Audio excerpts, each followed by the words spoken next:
Hi, my name is John Daniels from TheRingLord.com, and I'm going to be demonstrating the Persian 4-in-1 weave. Just this little sample. We're using 12 gauge half-inch rings.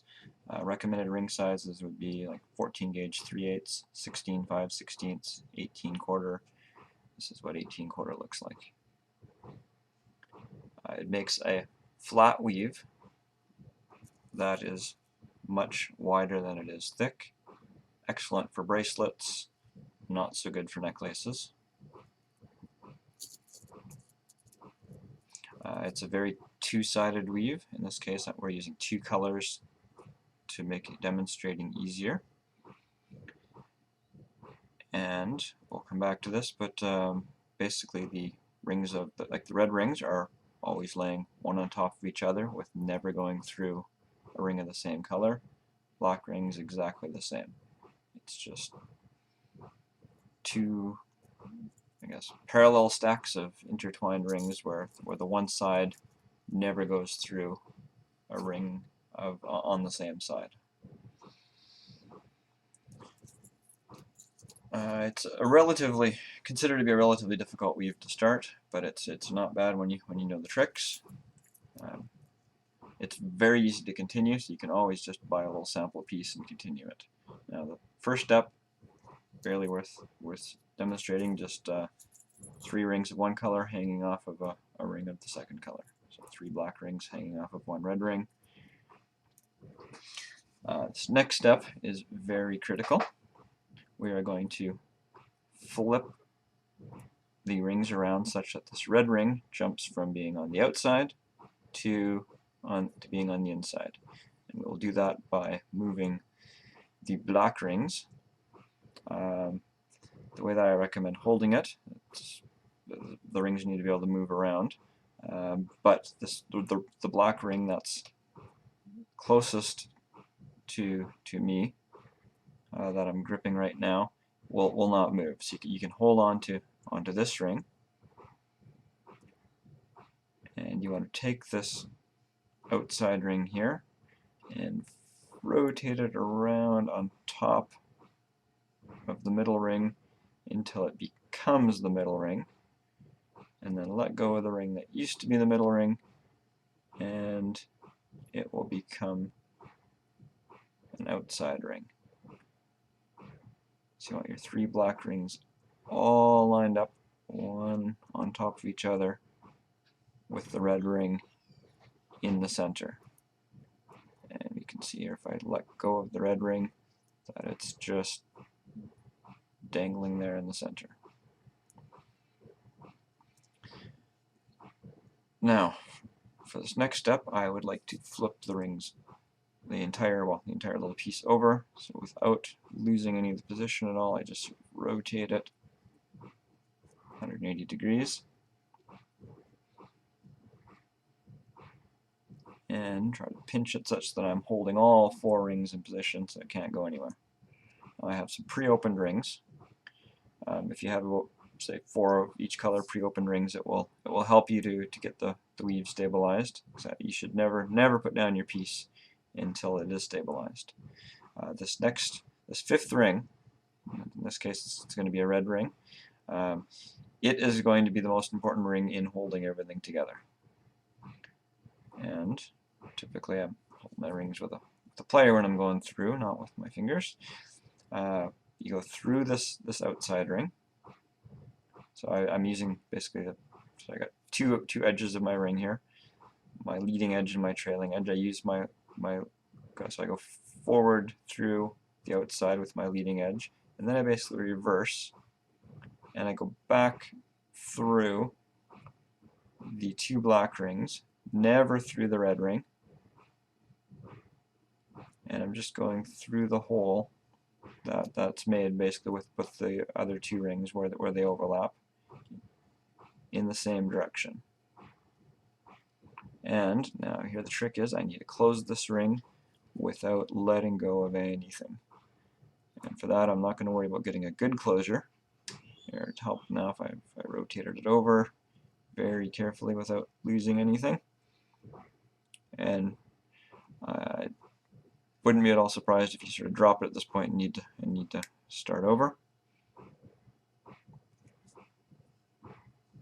There we go. So we got 2 red rings lined up on one side, 3 black on the other.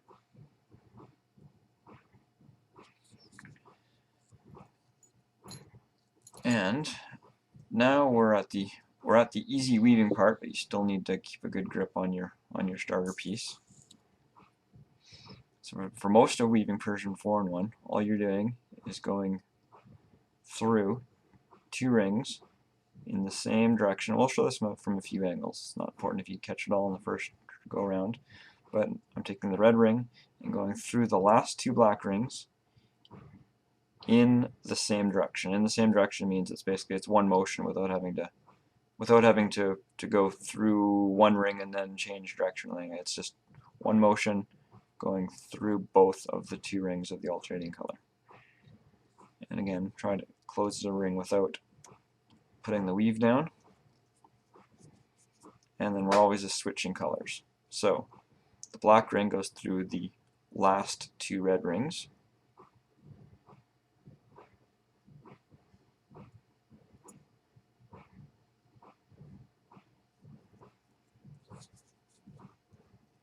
And then we switch, and the red ring now goes to the last 2 black rings. So we'll try to show a few different angles. Say top view. So in this case, it doesn't really matter which way I go through the rings, as long as I am on the right side. So you want to be on the side that when you put your ring on, it will be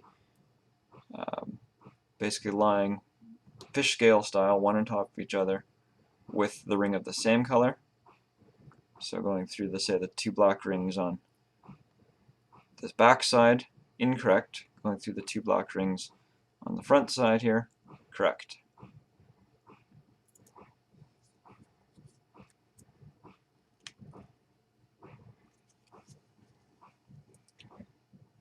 And basically, I'm just sort of pinching everything except the last 2 rings, and it's starting to get fairly stable. So I'm just looking at the side view now. I got a black ring, and the reason I can tell it, basically, if you look at the last ring that you added, your new ring should be your alternating color.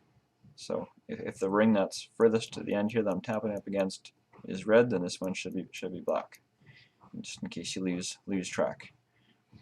So going through the last ring that was added, and then in the same direction going through the ring of the same color that has been added second most recently, which is actually your 3rd most recent ring since you did a black between.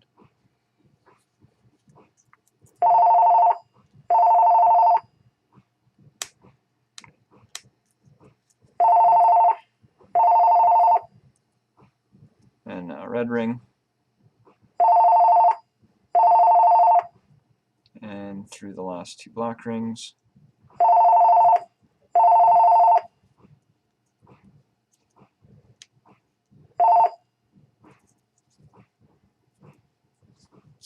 And the black ring.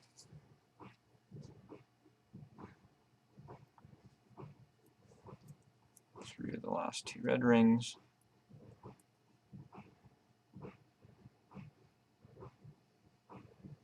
And repeat until you get a piece of the desired length.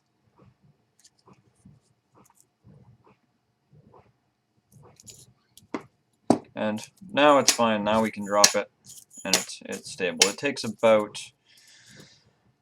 6 or so rings. Once you're 6 or 7 rings in, then you can start to pay more attention to your closures and to grab 2 players and to weave normally. So anytime you're picking it up, you're just going through the ring that's closest to you, and the next one that's in the same orientation. But see, this case, wrong side. So if you see the red rings, see how the red rings are basically making that corduroyish look. You never want that. You always want the be lined up such that your rings are the same color, have the exact same angle.